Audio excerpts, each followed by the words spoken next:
Hello friends, તો હવે આપણે જો આ દાખલા નંબર 5 છે, પેપર નંબર 2, એ તમને શોર્ટ ટ્રીકથી સમજાવું છું કે અહીં કાટકોણ ત્રિકોણમાં એક ખૂણો 30 નો છે. જો કાટકોણ ત્રિકોણમાં કોઈ ખૂણો 30 નો હોય તો એની સામેની બાજુ કર્ણ કરતા અડધી હોય છે, બરાબર. તો લખવાનું કાટકોણ ત્રિકોણમાં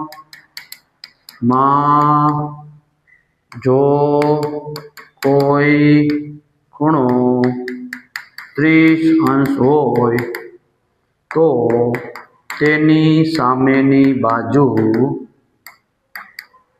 કર્ણથી અડધી હોય છે, બરાબર.